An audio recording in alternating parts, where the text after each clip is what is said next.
السلام علیکم ورحمۃ اللہ وبرکاتہ۔ الحمد للہ المحمود بنعمتہ المعبود بقدرتہ المطاع بسلطانہ المرہوب من عذابہ وسطوتہ النافذ امرہ فی سمائہ وارضہ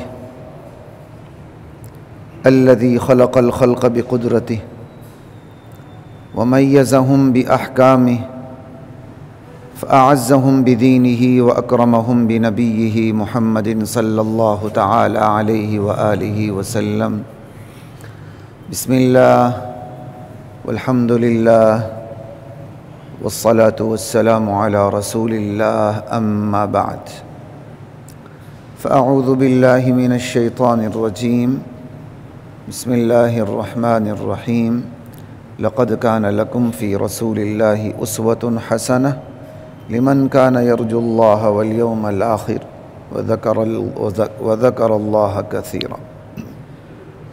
حضرات محترم، آج کی اس نشست میں نبی کریم صلی اللہ تعالی علیہ وآلہ وسلم کے بعض فرمودات پہ بات کر لیتے ہیں۔ اللہ کی ذات مجھے، آپ کو، ہم سب کو نبی کریم صلی اللہ علیہ وسلم کی سیرت کو اپنی سیرت، چلن کو اپنا چلن اور صورت کو اپنی صورت بنانے کی توفیق، ہمت اور جرت عطا فرمائے، اور اس دین کو آگے پہنچانے، خود عمل میں لانے کی اللہ توفیق عطا فرمائے، اور اس دین کے بارے میں اللہ میری بھی، آپ کی بھی، پورا امت کی، پورے امہ کی غیرت اور حمیت کو بیدار فرمائے۔ دو تین احادیث ذکر کروں گا۔ پہلی حدیث چونکہ اللہ سے متعلق ہے اس لیے میں اسے سب سے پہلے ذکر کر دیتا ہوں، براہ راست اللہ کے متعلق۔ راوی کہتے ہیں قام فینا رسول اللہ صلی اللہ علیہ وسلم بخمس کلمات۔ راوی صحابی ہیں، فرماتے ہیں نبی کریم صلی اللہ علیہ وسلم ہمیں نصیحت کرنے کے لیے کھڑے ہوئے اور آپ نے 5 جملے ارشاد فرمائے، اور یہ 5 جملے اللہ کی صفات، 5 جملوں سے اللہ کی صفات سامنے آتی ہیں۔ پہلی صفت، ان اللہ لا ینام، اللہ سوتا نہیں ہے۔ یاد رکھیے، سب سے زیادہ اللہ کی صفات کا استحضار کیجیے، اللہ کی صفات کا تکرار کیجیے۔ اذا تکرر تقرر، جس بات کو دہرایا جائے وہ دل میں بیٹھ جاتی ہے۔ یہ بالکل ایسے ہی ہے، کسی سے آپ کا تعلق ہے یا میرا تعلق ہے، ہم بہانے سے اس کا ذکر کرتے ہیں، شعوری یا لا شعوری طور پر، دونوں صورتوں میں بہانے سے اس کا ذکر ہوتا رہتا ہے، اس کا ذکر ہوتا رہتا ہے۔ اسی طرح کسی شخص سے نہیں، کسی چیز سے محبت ہے، بندہ بہانے سے شعوری یا لا شعوری طور پر اس کا ذکر شروع کر دیتا ہے، بلکہ بندہ موقع تلاش کرتا ہے، مجھے موقع ملے تو مجھے جس شخص سے محبت ہے یا کسی چیز سے محبت ہے میں اس کا ذکر شروع کر دوں۔ یہ سارا سوشل میڈیا آپ کے سامنے بھرا ہوا ہے، ہر مزاج کے رنگ کے لوگ آپ کے سامنے موجود ہیں، وہ ہر روز بہانے سے کون سی چیزیں سامنے لاتے ہیں، بس وہی اسی سے ان کے مزاج کا پتہ چلتا ہے۔ ایک شخص بہانے سے دین کو بیان کرتا ہے، ایک شخص بہانے سے دنیا کو بیان کرتا ہے، اور ایک شخص بہانے سے خالی ننگی اور پتنی کیا عوریاں چیزیں ہی نقل کرتا رہتا ہے۔ تو بس جس بہانے کی اسے تلاش ہے اور جس بہانے کی بنیاد پر وہ دنیا میں نیکیاں بکھیرتا ہے یا بدیاں بکھیرتا ہے، تو اس نے تو اس کی سزا یا جزا لینی ہے، اور اس کی مزاج کا پتہ چلتا ہے صاف صاف۔ اللہ سے جسے محبت ہوگی وہ بہانے سے اللہ کا ذکر کرے گا۔ فاذکرونی اذکرکم، تم میرا ذکر کرو میں تمہارا ذکر کروں گا، تم مجھے یاد رکھو میں تمہیں یاد رکھوں گا۔ ہم اللہ کو گناہگار انسانوں کے سامنے یاد رکھیں گے، اللہ ملائے اعلیٰ میں اعلیٰ ترین جو فرشتے ہیں ان میں اللہ مجھے اور آپ کو یاد رکھے، سمجھے؟ اگر ہم نے اللہ کو بلا دیا، اللہ کے بھی اعلان ہے، میں بھی بندوں کو بلا دیتا ہوں، میں بندوں کو فراموش کر دیتا ہوں۔ وَلَا تَكُونُوا كَالَّذِينَ نَسُوا اللَّهَ فَأَنسَاهُمْ أَنفُسَهُمْ، ان لوگوں کی طرح کبھی بھی نہ ہونا جنہوں نے اپنے آپ کو بلا دیا، جنہوں نے اللہ کو بلا دیا، انتقام کے طور پر کیا ہوا؟ فَأَنْسَاهُمْ أَنفُسَهُمْ، اللہ نے انہیں بھلا دیا، ایک ترجمہ۔ اور دوسرا ترجمہ انتقام کے طور پر اللہ نے کیا کیا؟ اللہ نے انہیں ان کی ذاتیں بھی بھلا دیں، وہ خود فراموش ہو گئے۔ خدا فراموشی کا نتیجہ خود فراموشی ہے، یاد رکھیے۔ جو بندہ خدا فراموش ہوتا ہے اللہ اسے خود فراموشی میں مبتلا کر دیتے ہیں۔ بندہ اپنی ذات کو بھول جاتا ہے، بندہ اپنے حقوق کو بھول جاتا ہے، حقوق سے بھی بڑھ کر بندہ اپنے فرائض اور ذمہ داریوں کو بھول جاتا ہے، حلال حرام کی تمیز کو بھول جاتا ہے۔ وہ آیا کیوں اس سوال کو بھول جاتا ہے، اس نے جانا کہاں ہے وہ اس سوال کو بھول جاتا ہے۔ سوال کو بھولے گا جواب اسے کیسے ملے گا؟ وہ مکمل طور پہ اپنے آپ کو بھول جاتا ہے۔ اسے یاد کیا رہتی ہے؟ اسے وہ دنیا یاد رہتی ہے جو اس سے مرنے تک دھوکہ دیتی رہتی ہے۔ اسے وہ دنیا یاد رہتی ہے جو مرنے دم تک دھوکہ دیتی رہتی ہے۔ آج کی اس تیز دنیا میں تو اولاد بھی اگر ماں باپ کو یاد رکھے نا تو بہت بڑی بات ہے۔ میں جس گھر میں تھا پہلے تو ابو کی قبر کے سامنے سے گزر کے جانا پڑتا تھا، تھوڑا سا فاصلہ تھا۔ اویس پتہ ہے اویس پورا رمضان جاتا رہا تو میں پورے رمضان تراویح پڑھ کے ابو کی قبر سے ہوتے ہوئے جاتا تھا۔ اب تھوڑا سا میں الگ ہو گیا ہوں، ایک محلہ چھوڑ کے دوسرے محلے میں چلا گیا ہوں، اب ہر روزانہ نہیں ہوتا۔ تو میں وہی سوچ رہا ہوں کہ کل میں نے انشاءاللہ اس محلے کو بھی چھوڑ کے کہیں اور شفٹ ہو جانا ہے، تو پھر میں کتنے دن بعد اپنے باپ کی قبر پہ آؤں گا؟ یہی بات کی، اس لیے یاد رکھیے، میں نے اپنے آپ کو مثال بنا کے آپ کے سامنے رکھا ہے۔ میرے سمیت ہر ایک کو سوچنے کی ضرورت ہے۔ اگر میں یہ کر سکتا ہوں میری اولاد پھر کیا کرے گی؟ وہ ذرا دور ہو جائے گی، اور دور ہو جائے گی۔ اور ایسے لوگ بھی ہے کہ ماں باپ ہوتے ہیں، جوان اولاد ان کی فوت ہوئی ہوتی ہے، وہ باہر کہیں شفٹ ہو جاتے ہیں، واپس آتے ہیں تو ان کے لیے ان کی اولاد کی قبر ملنی مشکل ہو جاتی ہے، ان کے لیے ان کی اولاد کی قبر ملنی مشکل ہو جاتی ہے، پتہ ہی نہیں ہوتا۔ اس لیے ہر ایک اپنی تیاری کرے۔ تیاری کا طریقہ یہ اللہ کو یاد رکھے، جتنی اللہ کی صفات کا استحضار ہوگا اتنا دل نور سے بھر جائے گا، دین کی فراست میرے اور آپ کے اندر بھرے گی۔ اور جب دین کی فراست بھرتی ہے نا پھر دنیا کی کوئی چیز، کوئی چمک، کوئی دمک آپ کو اغوا نہیں کر سکتی، یاد رکھیں، اغوا نہیں کر سکتی۔ اب اللہ کے نبی کھڑے ہوئے 5 کلمات ارشاد فرمایا، پانچوں اللہ سے متعلق ہے۔ کیا صحابہ کو پتہ نہیں تھا اللہ نہیں سوتا؟ تو کیوں ارشاد فرمایا؟ اسی لیے کہ یہ دل میں بیٹھ جائے، گھر کر جائے، ہر وقت یہ صفات زندہ رہیں۔ نہیں سوتا تو یہ دنیا چل رہی ہے۔ ان اللہ لا ینام، یقین جانو کہ اللہ سوتا نہیں ہے۔ ولا ينبغي له ان ينام، اس کو پھبتا بھی نہیں ہے کہ وہ سوئے، اس کو یہ چیز پھبتی نہیں ہے، اس کے لیے یہ مناسب نہیں، اس کی شان کو یہ زیبا نہیں۔ جیسے آپ کی شان کے متعلق کہا گیا وما علمناه الشعر وما ينبغي له، ہم نے اپنے نبی کو شاعری نہیں سکھائی، نہ ہمارے نبی کے لیے شاعری مناسب ہے۔ جو چیز ذرا بھی شبہ پیدا کر سکتی تھی کہ کہیں قرآن شاعری تو نہیں، کہیں اللہ کے نبی کے کلام کے اندر شاعری اور فصاحت کا، نیری شاعری اور نیری فصاحت کا زور تو نہیں، فصاحت تو تھی لیکن شاعری والی فصاحت، کہ کہیں قرآن ہی کوئی شاعرانہ کلام تو نہیں، اللہ نے اس سے بھی کوسوں دور رکھا اللہ اپنے نبی کو، پورا قرآن اتار دیا، شاعری نہیں سکھائی، اور اعلان بھی کر دیا کہ میرے نبی کے لیے شاعری زیبا ہی نہیں، میرے نبی کو شاعری پھبتی بھی نہیں، سجتی بھی نہیں، جچتی بھی نہیں۔ حالانکہ شاعری گناہ تو نہیں ہے، صحابہ شاعر تھے، نبی علیہ السلام کی درباری شعراء تھے۔ قریش مکہ آپ کی جب حجف کرتے تھے تو صحابہ میں سے جو شعراء تھے حجف کا جواب شاعری سے دیتے تھے۔ حضرت حسان بن ثابت نے کیسے جواب دیے؟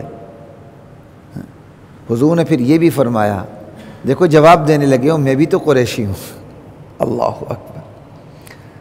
حضرت حسان نے کہا یا رسول اللہ میں تو بالکل آپ کو الگ کر کے ان کا جواب دوں گا۔ مضمون آپ کے سامنے رکھ لا الہ الا اللہ ولا ينبغي له ان ينام، میرے نبی کو یہ مناسب نہیں کہ ولا ينبغي له ان ينام، اس کی ذات کو یہ چیز پھبتی نہیں کہ وہ سوئے،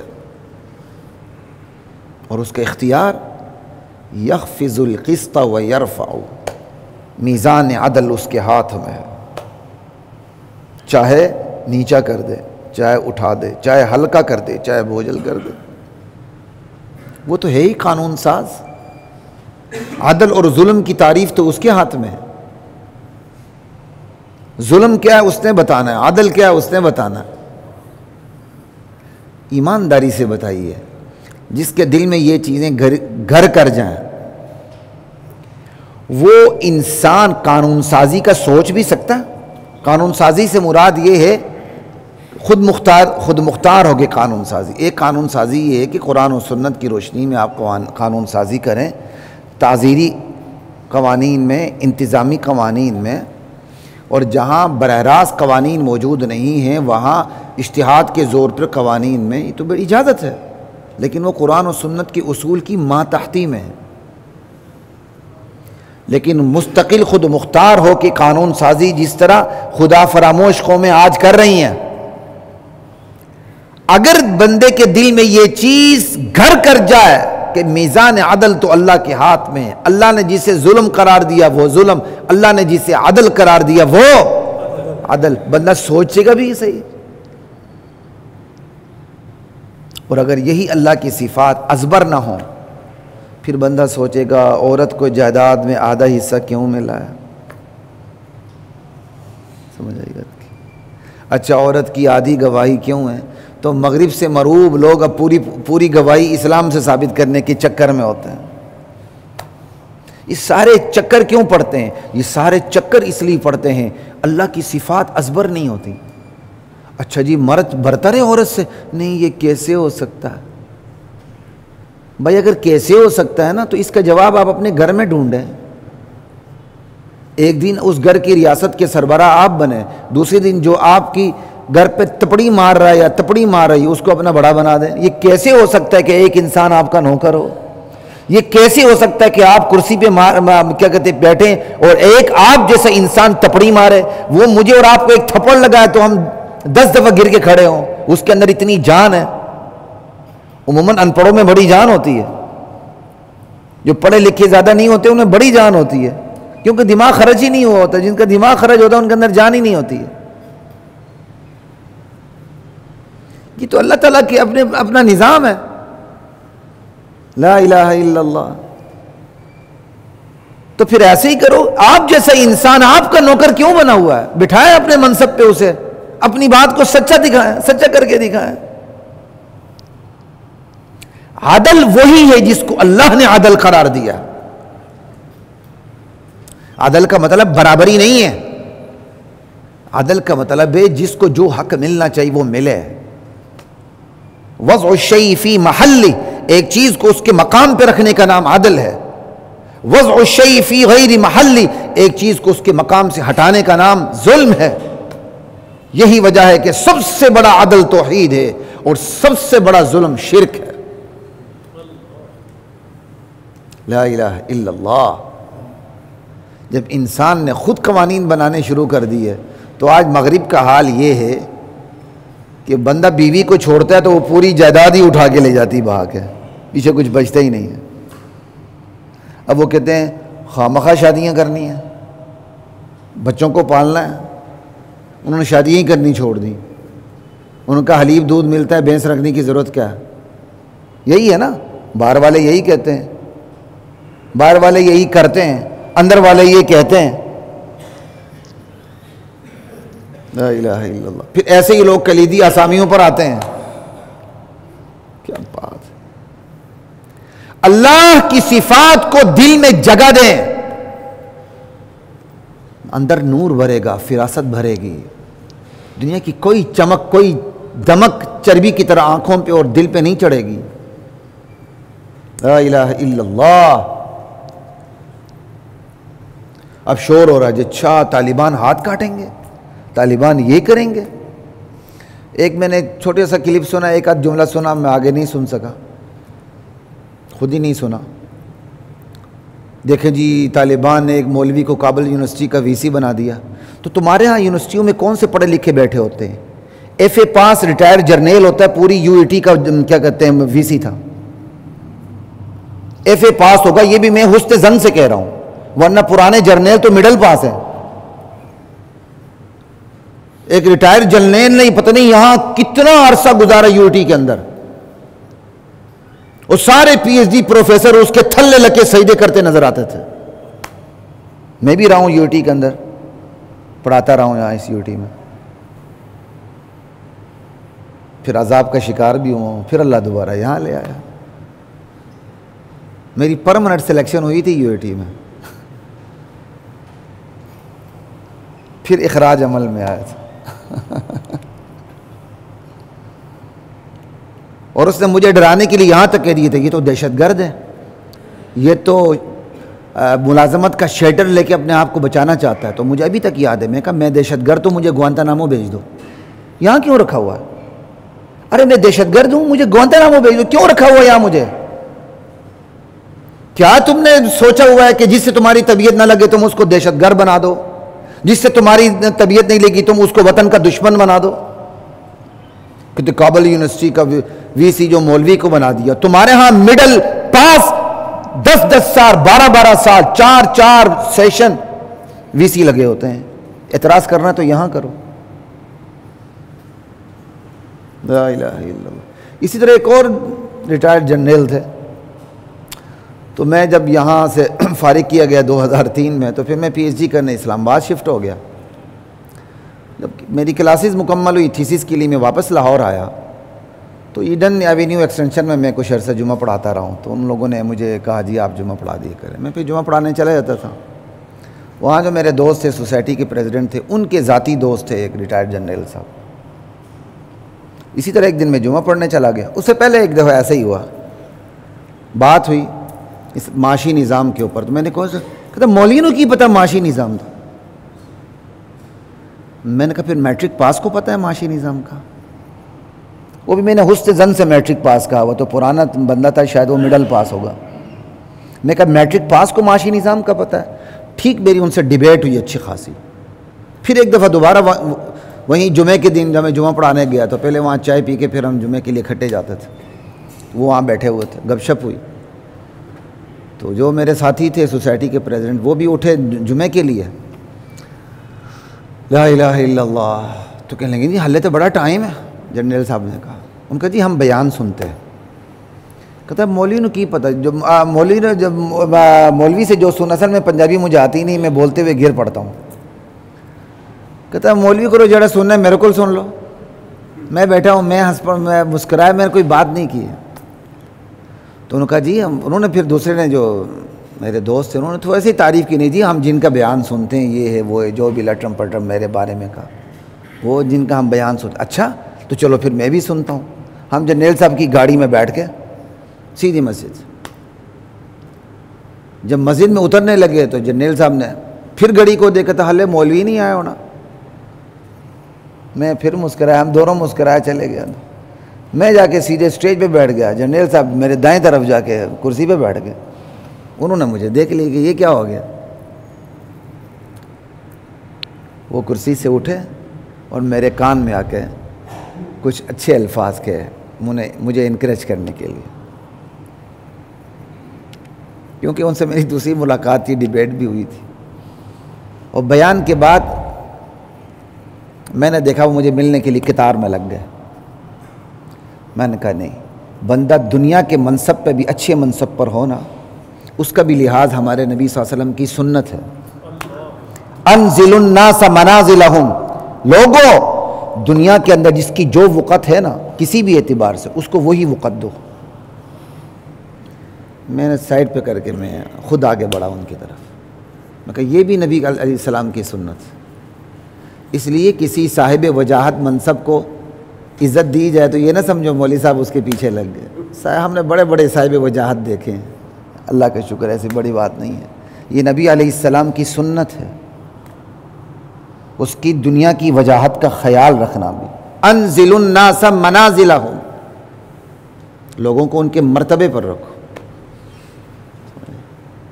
تو خیر وہ گرویدہ ہو گئی گپ شپ، مجھے کہنے کہ میری آپ سے ملاقات رہنی چاہیے۔ میں کہا جی انشاءاللہ کیوں نہیں، دین کی نسبت سے تو ہمیں جہاں جانا پڑے ہم ضرور تیار۔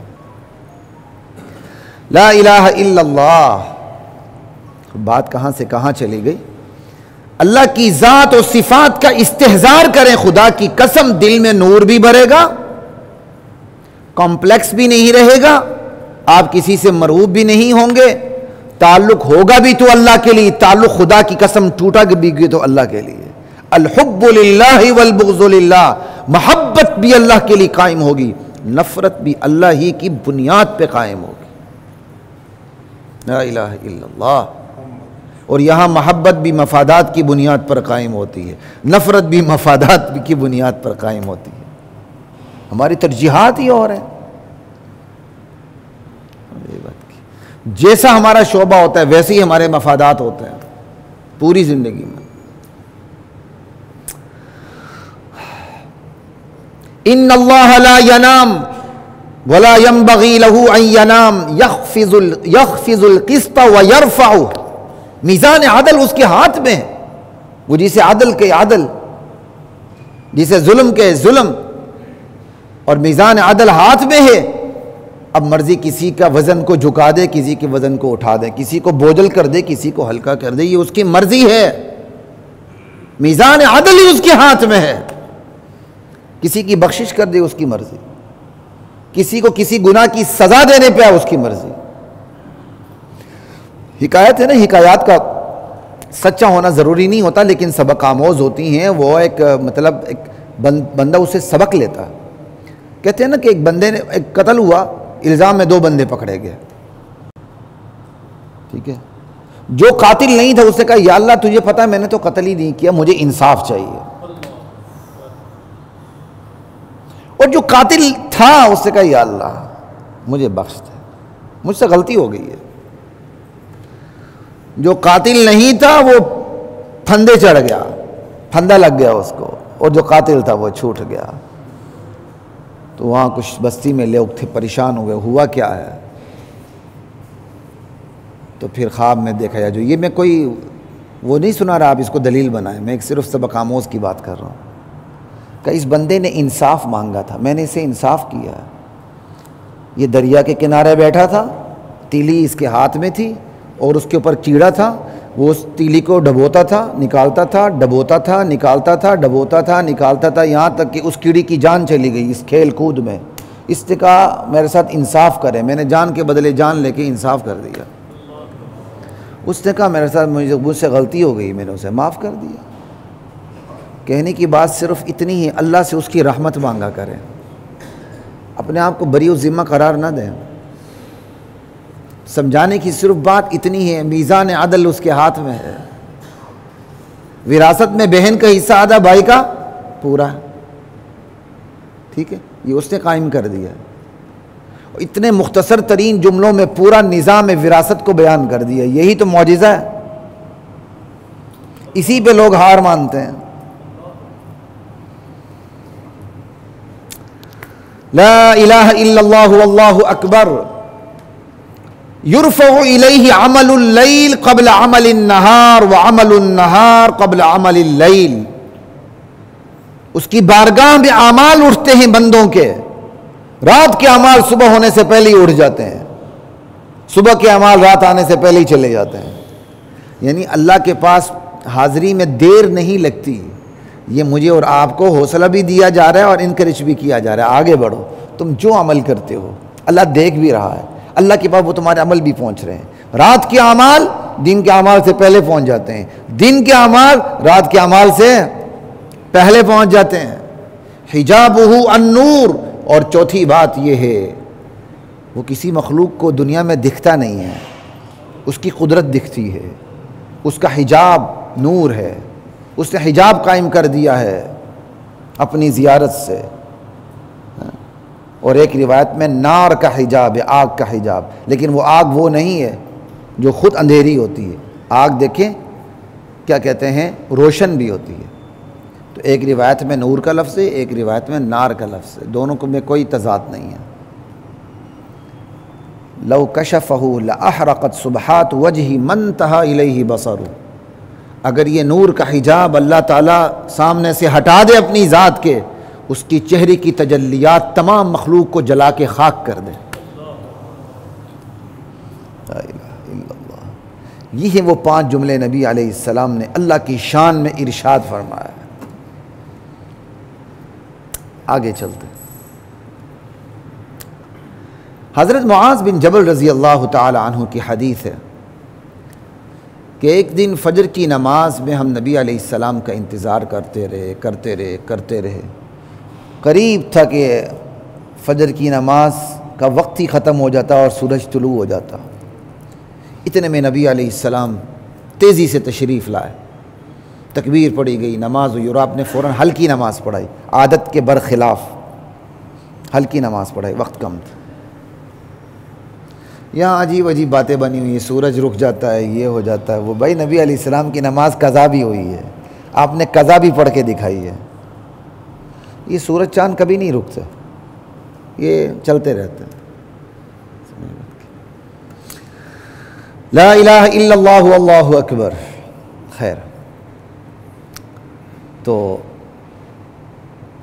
اور سلام پھیرنے کے بعد آپ نے کہا لوگوں جہاں ہو وہیں بیٹھے رہو، اما انی ساحدثکم ما حبسنی عنکم الغدا، آج میں تاخیر سے آیا ہوں، اس کی وجہ ہے، مجھے کیوں تاخیر ہوئی میں نے تمہیں وہ بات بتانی ہے۔ جسٹیفیکیشن نہیں دے رہے ہیں، جسٹیفیکیشن نہیں دے رہے، وجہ بیان کر رہے ہیں،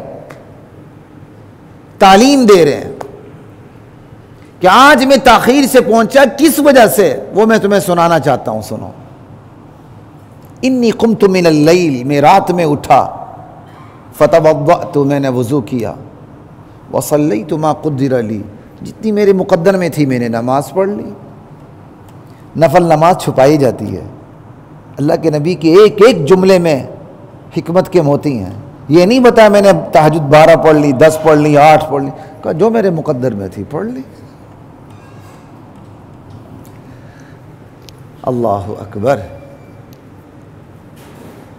ہاں کسی کو ترغیب دینے کے لیے آپ نے بتانا ہے تو پھر ضرور بتائیے گا۔ وَصَلَّيْتُ مَا قُدِّرَ لِي فَنَعَسْتُ فِي صَلَاتِي، دوران نماز مجھ پر اونگ اتاری ہوئی، حَتَّى اسْتَثْقَلْتُ، یہاں تک کہ میں بوجھل ہو گیا۔ فَإِذَا أَنَا بِرَبِّي تَبَارَكَ وَتَعَالَى فِي أَحْسَنِ صُورَةٍ، میں کیا دیکھتا ہوں، اللہ اپنی بہترین صورت میں ہے اور میں اللہ کی بارگاہ میں حاضر ہوں، خواب میں اللہ کی بارگاہ میں حاضر ہوں۔ اللہ نے کہا یا محمد صلی اللہ تعالی علیہ وآلہ وسلم، تو اللہ کے نبی فرماتے ہیں میں نے عرض کیا لبیک ربی، اے میرے پروردگار میں حاضر ہوں تیری بارگاہ میں۔ اس جملے میں ذرا غور کریں، اللہ کا انداز کیا ہے گفتگو کا اور نبی کا انداز کیا ہے جواب کا، تو آپ کو بڑے چھوٹے کے اندر فرق پتہ چلے گا کہ بڑے چھوٹے کا فرق اللہ اور نبی کی گفتگو سے بھی ظاہر ہے اور نبی اور صحابہ کی گفتگو سے بھی ظاہر ہوتی ہے۔ معلم اور متعلم میں یہی فرق ہوتا ہے، اور جو معلم اور متعلم کو ایک صف پہ لائے، اگر معلم لاتا ہے تو وہ بڑا احمق ہے، متعلم سمجھتا ہے تو وہ بہت بڑا گدھا ہے۔ اس لیے میں نے اپنے ایک ساتھی سے کہا تھا بھائی میری آپ سے دوستی نہیں ہے، میرا آپ کے ساتھ تعلق دوسرا ہے، سیکھنے سکھانے کا۔ یہ سیکھنے سکھانے کا کہا نہ ہو لیکن ہے وہی ہے، اس لیے اس حد میں رہیے گا۔ اور میں علماء سے بھی یہی کہتا ہوں، اگر آپ نے تبلیغ کرنی ہے دوستیاں کم کریں اور بیان زیادہ کریں، تعلق رکھیں۔ آپ دوستی کو اس لیول پہ نہ لائیں کہ اگلا بے تکلف ہو گئی جناب علی آپ کے منہ پر آ جائے، تو پھر نہ آپ دعوت تبلیغ کا کام کر ہی نہیں سکتے۔ میں آپ کو صاف بتاؤں، جن مولویوں کو جن علماء کو ہر وقت دوستیوں کی عادت ہوتی ہے تو وہ پھر دعوت و تبلیغ کا کام اس طرح نہیں کر سکتے۔ کیوں؟ دوستی میں بے تکلفی ہوتی ہے، اور جہاں بے تکلفی ہو جائے وہاں بے اثری آ جاتی ہے، بات کا اثر ختم ہو جاتا ہے، بالکل فنش ہو جاتا ہے۔ اس لیے آپ علماء سے فائدہ لینا چاہتے ہیں تو ایک حد فاصل معلم اور متعلم کا رکھ کے چلیں. آپ رکھ کے چلیں گے آپ استفادہ کر سکیں گے. معلم بھی متعلم اور معلم کے درمیان جو فاصلہ ہے وہ فاصلہ رکھ کے چلے گا تو وہ کیا کہتے ہیں, وہ مفید ہوگا اور اگلا مستفید ہوگا. افادہ اور استفادہ کا تعلق معلم اور متعلم کے تعلقات ہیں. یہ بالکل ایسے ہی باپ اور بیٹے کا نہیں جی میرا بیٹا تو میرا دوست ہے. ہاں جی, جب بیٹا دوست بن جاتا ہے پھر منہ پہ آ جاتا ہے. بیٹی اگر سہیلی بن جائے پھر وہ منہ پہ آ جاتی ہے نا, اسے دوست نہیں, دوست دوسرے ہیں. اللہ تعالیٰ نے بیٹی کو ماں کا دوست نہیں بنایا, سہیلی نہیں بنایا, بیٹے کو دوست نہیں بنایا, بیٹے کو بیٹا بنایا ہے. جتنی زیادہ محبت ہے اس کے باوجود ایک حد فاصل ہے, ایک حد فاصل ہے. بے تکلفی اس سے زیادہ نہیں ہونی چاہیے. یہاں تو اس معاشرے میں ایسے بے تکلف باپ بیٹے دوست ہیں کہ دونوں مل کے شراب پیتے ہیں, دونوں مل کے, ایک نہیں بیسیوں دسیوں سینکڑوں مثالیں آپ کو مل جائیں گی. نہیں جی میرا بیٹا تو میرا دوست ہے. وہ دوستی ایسی ہوتی ہے کہ سارے برے کام باپ بیٹا ایک ساتھ کرتے ہیں. اس لیے جو فاصلے اللہ نے رکھے ان کو رکھیں, اسی میں فائدہ ہے. ان فاصلوں کو کوئی بھی کراس کرے گا تو نقصان ہی ہوگا, فائدہ نہیں ہوگا. بھلے غلطی کسی کی بھی ہو, نقصان ہوگا. لا الہ الا اللہ لبیک ربی, انداز دیکھیں. اللہ اللہ ہے نا, کہ یا محمد, بڑا چھوٹے سے بات کر رہا ہے. آقا اپنے بندے سے, غلام سے بات کر رہا ہے. اور اللہ کے نبی کا جواب کا انداز دیکھیں, لبیک ربی لبیک اللہم لبیک. خدا کی قسم یہ لبیک کا لفظ جچتا ہی اللہ کے لیے. آپ جاتے ہیں لبیک کسی اور کے لیے کہتے ہیں حرم میں, یہ تلبیہ شان ہی اللہ کی ہے. لا الہ الا اللہ لبیک ربی, پروردگار میں حاضر ہوں. اور لبیک کا مطلب کیا, بار بار حاضر ہوں. الب لک البابین, اس کو میں عربی میں گرامیٹیکلی اس کو کھول رہا ہوں. اس جملے کو, یہ شارٹ جملہ ہے, اگر اس کو گرامیٹیکلی کھولا جائے ایسے کر کے ربڑ سے تو یہ لفظ بنتا ہے الب لک البابین. یا اللہ میں تیری بارگاہ میں ایک بار نہیں, دو بار نہیں, بار بار حاضر ہوں. یہ ہے لبیک کا مطلب. لبیک ربی, آپ کا نوکر یس سر یس سر کر کے فوراً ایکٹیو وہ کام کرے, آپ اسے جانے نہیں دیتے. آپ اسے جانے نہیں کہتے, نہیں یار, اگر وہ ادھر ادھر ہو جائے آپ کی دنیا ہی اندھیر ہو جاتی. یہ کیا ہو گیا, میرا اسسٹنٹ اتنا اچھا تھا, اب میرا آفس کیسے چلے گا. اب میرا یہ ہوتا ہے نا, گھروں میں کام کرنے والے یا کام کرنے والیاں ہوتی ہیں جن سے پتہ ہوتا ہے اس گھر کے ماحول کا, مزاج کا, مذاق کا سارا پتہ ہے. وہ ادھر ادھر ہو جائے پورا گھر ہل جاتا ہے, پورا نظام ہل جاتا ہے. بندہ کہتا ہے نہیں یار وہی کام کرنے والا اچھا تھا یا وہی کام کرنے والی اچھی. تو ایسا ملنا چاہیے, ڈرائیور ایسا ہونا چاہیے, نائب قاصد ایسا ہونا چاہیے, چپڑاسی ایسا ہونا چاہیے, کام کرنے والا ایسا ہونا چاہیے, ماتحت ایسا ہونا چاہیے, میرا گن مین ایسا ہونا چاہیے.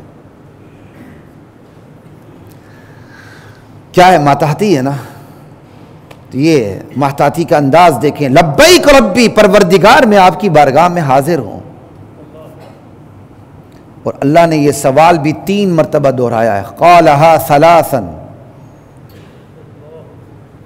سوال آگے آ رہا, میں نے بھی بتایا نہیں آپ کو. اللہ فرماتے ہیں فیما یختصم الملأ الاعلی, میرے نبی اونچے درجے کے فرشتے کس معاملے میں گفتگو کر رہے ہیں. اور یہ سوال اللہ نے خود 3 مرتبہ کیا اللہ کے نبی سے. اللہ کے نبی نے ارشاد فرمایا لا ادری ربی, پروردگار میں نہیں جانتا. فرأیتہ وضع کفہ بین کتفی حتی وجدت برد اناملہ بین ثدیی. اللہ کے نبی فرماتے ہیں میں کیا دیکھتا ہوں, اللہ نے اپنی ہتھیلی, اپنا ہاتھ, اپنی ہتھیلی میرے کاندھوں کے درمیان رکھی ایسا کر کے, یہاں تک کہ میں نے اللہ کے ہاتھ کے پوروں کی ٹھنڈک اپنے سینے میں محسوس کی. یہ کہانی نہیں, میں سیاہ ستہ جو 6 بڑی کتابیں ان میں سے ایک کتاب کی حدیث آپ کے سامنے رکھ رہا ہوں. حتی وجدت برد اناملہ بین ثدیی, یہاں تک کہ میں نے اللہ کے ہاتھوں کی انگلیوں کی پوروں کی ٹھنڈک اپنے دل میں محسوس کی. تو پھر اس کا اثر کیا ہوا؟ فتجلی لی کل شیء وعرفت، پھر ساری چیزیں میرے لیے روشن ہو گئی اور میں جان پہچان گیا کہ فرشتے کن کن معاملات میں گفتگو کر رہے ہیں۔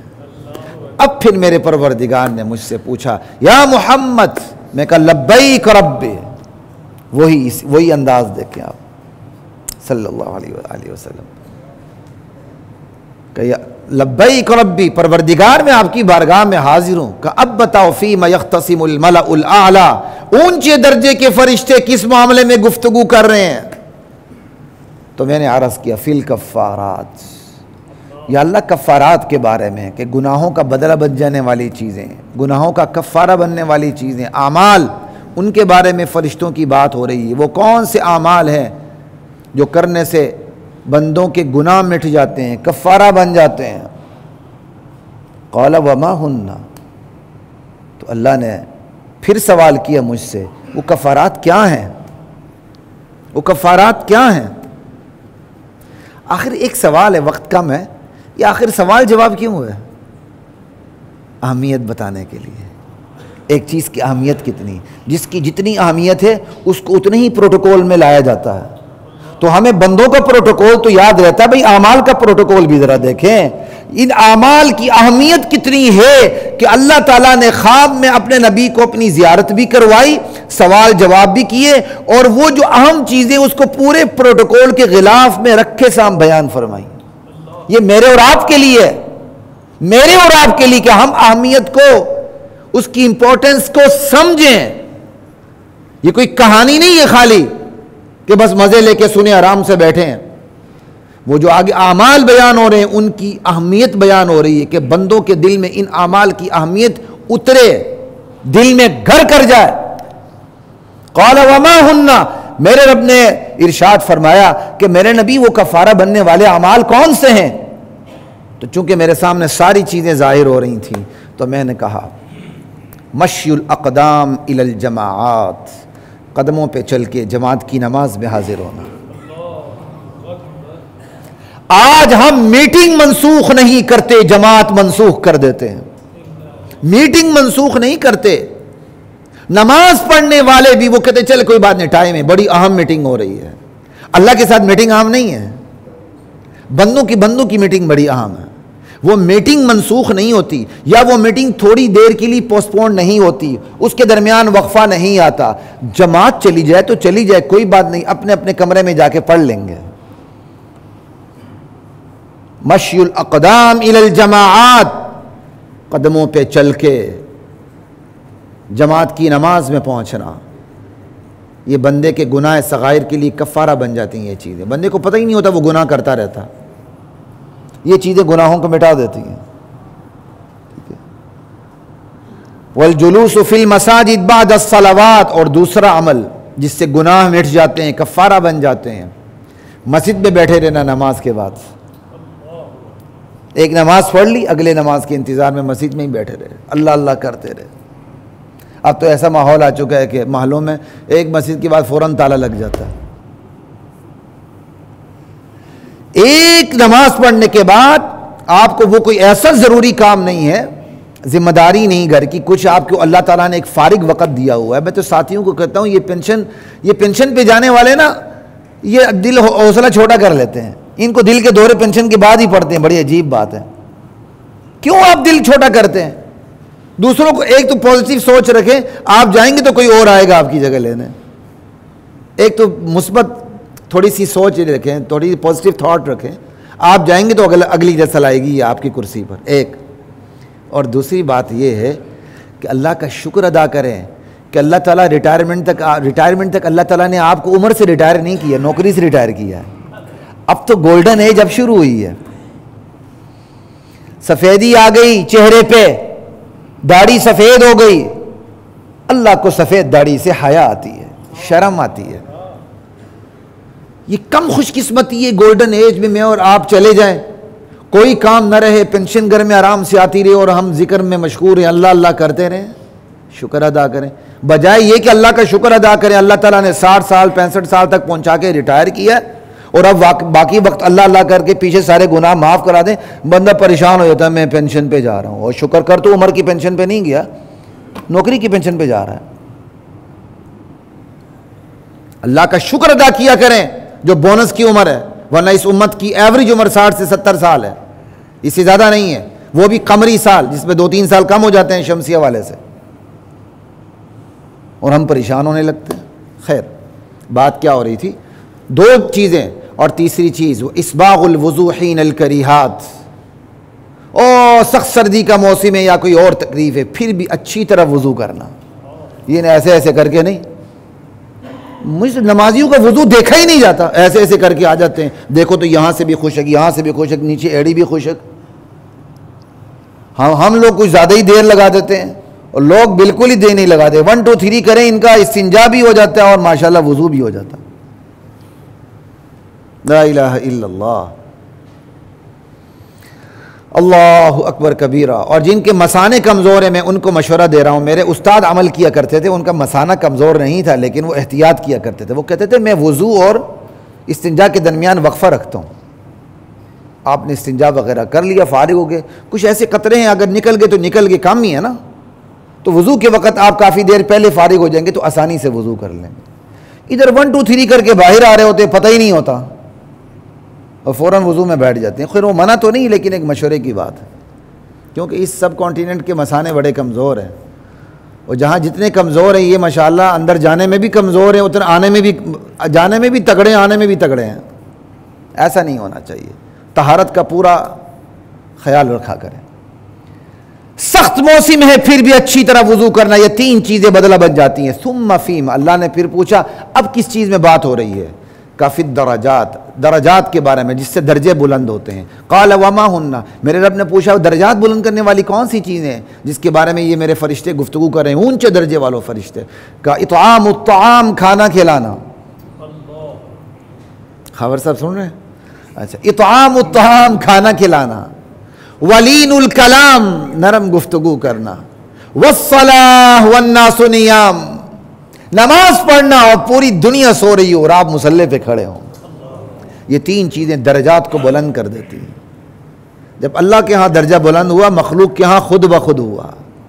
پھر اللہ فرماتے ہیں اپنے نبی سے، سل میرے نبی مانگو جو مانگنا۔ اب اللہ کے نبی کیا مانگ رہے ہیں اس پہ میں بات کو ختم کرنے لگا ہوں۔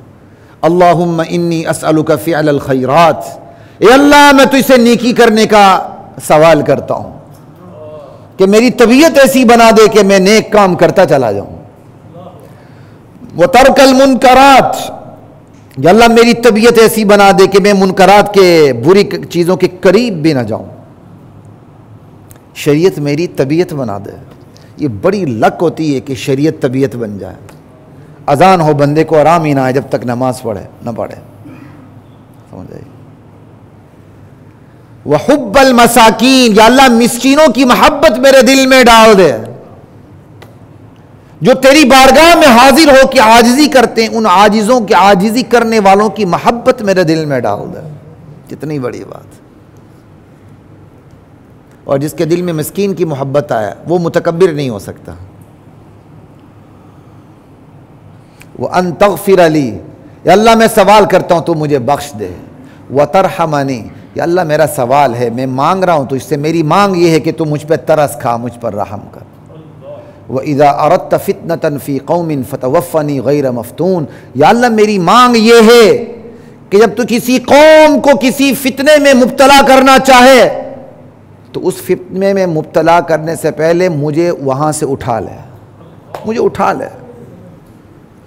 اگر کسی کو زیادہ تکلیف آ جائے نا، بندہ بیماری کے ہاتھوں مجبور ہوتا ہے، تو موت کی فریاد نہ کریں، یہ دعا کر سکتے ہیں، یا اللہ فتنہ آنا ہی ہے تو فتنہ آنے سے پہلے مجھے اٹھا لے، اس بستی میں فتنہ آنا ہے تو فتنے سے پہلے مجھے اٹھا لے۔ وَإِذَا أَرَدْتَ فِتْنَةً فِي قَوْمٍ فَتَوَفَّنِي غَيْرَ مَفْتُونٍ وَأَسْأَلُكَ حُبَّكَ، یا رب میرا سوال ہے کہ مجھے اپنی محبت عطا کر دے، میرے دل میں تیری محبت آ جائے اور تو خود مجھ سے محبت کرنے لگ جائے، دونوں ترجمے کر رہا ہوں۔ وَأَسْأَلُكَ حُبَّكَ وَحُبَّ مَن يُحِبُّكَ، یا اللہ میرے دل میں اس کی بھی محبت ڈال دے جو تجھ سے محبت کرتا ہے۔ وَحُبَّ عَمَلٍ يُقَرِّبُنِي إِلَىٰ حُبِّكَ، یا اللہ اس عمل کی بھی محبت میرے دل میں ڈال دے جو تیری محبت کے مجھے قریب کر دے، اس عمل کی وجہ سے تو مجھ سے محبت کرنے لگے اور اس عمل کی وجہ سے میں بھی تجھ سے محبت کرنے لگوں۔ يُقَرِّبُنِي إِلَىٰ حُبِّكَ تیری محبت کے مجھے قریب کر دے، کہ عمل ایسا کروں کہ مجھے تجھ سے محبت ہونے لگے، اور عمل ایسا کروں کہ یا اللہ تجھے مجھ سے محبت ہونے لگے۔ وحب عمل یقربنی الی حبک، اللہ مجھے اور آپ کو نصیب فرمائے۔ پھر آپ نے ارشاد فرمایا انہا حق، یہ جو میں نے تمہارے سامنے بیان کی یہ سب حق سچ ہے، فدرسوہا ثم تعلموہا، ارے اسے سنا کرو، سنو، یاد رکھو، سیکھتے سکھاتے رہو۔ وآخر دعوانا الحمدللہ۔